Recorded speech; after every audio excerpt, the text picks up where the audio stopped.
ये हमारे फल की चिंता मत करो तुम। असफलताएं और सफलताएं ये हमारे मार्ग की पड़ाव हैं। अब हमारी चाहतों की सफलता है। बात समझो, आपने जैसे सहज में कह दिया रोटी कपड़ा और मकान, तीनों से आप खाली नहीं हैं। ईमानदारी से बोलो, जिस दिन तुम नंगे घूमे हो और जिस दिन तुम्हें छत के नीचे न रहने को मिला हो और जिस दिन तुम भूखे रहे हो, वायु न मिली हो, जल न मिला हो सकता है अन्न न मिला हो, लेकिन प्राण पोषण के लिए दो आवश्यक है, वायु और जल, है ना। अब हमारी बात असलियत में, हमारी जो शरीर पोषण जीने की आवश्यकता है वो तो सबकी पूर्ति हो रही है। आप देख लीजिए, कोई भी सृष्टि में ऐसा नहीं है जिसका माता की तरह भरण पोषण भगवान न करते हो। हाँ, अलग अलग जिनको जैसा भगवान ने।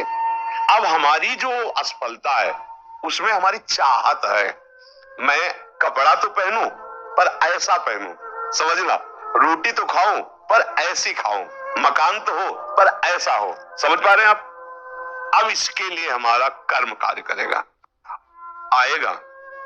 आप जो कार्य कर रहे हो उसमें सम्यक जो फल मिलना चाहिए नहीं मिला, आपको असंतुष्टता होगी क्योंकि आपने ऐसे पूर्व में कर्म किए हैं। अब वो आपको बाधा पहुंचा रहे हैं, लेकिन आप भजन कर रहे हो ना, तो आपको निरुत्साहित होने नहीं देंगे। चलो, एक कर्म निष्फल हुआ, दूसरा हम 100 बार उसका अनुष्ठान करेंगे, कितनी बार निष्फल होगा? एक दिन तो सफल होगा ही नहीं, निकल जाओगे, निकल जाओगे। सफलता तुम्हारे चरण चूमेगी। प्रारब्ध कोई देवता नहीं है, हमारा किया हुआ पूर्व कर्म है। हम नया कर्म इतना बलवान करें उसको रौंद दे। बात समझो। और उसके लिए अब छोटी मोटी बात नहीं काम करेगी, छोटा मोटा कर्म काम नहीं करेगा। डट के हमें धर्म और डट के भजन विध्वंस करके, अगर विध्वंस ना होते तो फिर मोक्ष कैसे होता? मोक्ष को मतलब जानते हो, सब कर्म नष्ट हो गए अनंत जन्मों के, और इस जन्म के भी बिल्कुल मोक्ष में बिल्कुल मुक्त, अब कोई बंधन नहीं हो, भगवान का स्वरूप हो गया। तो हुआ तो इसी जन्म में, जो हमने साधना की, जो भजन किया, जो चिंतन किया, जो सत्संग किया, मारा इसने पूरी आग लगा दी कर्मों को।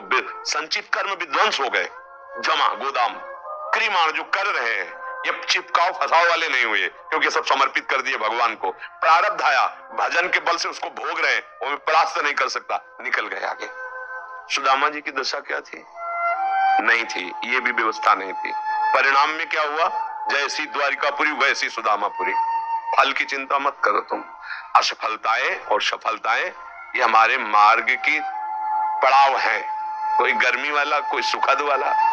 मार्ग का चलने वाला पथिक इन पड़ावों में फंस करके अपने मार्ग को नहीं भूल जाता है। असफलता तुम्हारे जीवन की सफलता का स्वरूप बनेगी। बस डट करके ऐसा भजन करो, सत्कार्य करो जिससे पूर्व प्रारब्ध नष्ट हो जाए। सच्चाई की, अध्यात्म की बात यह है।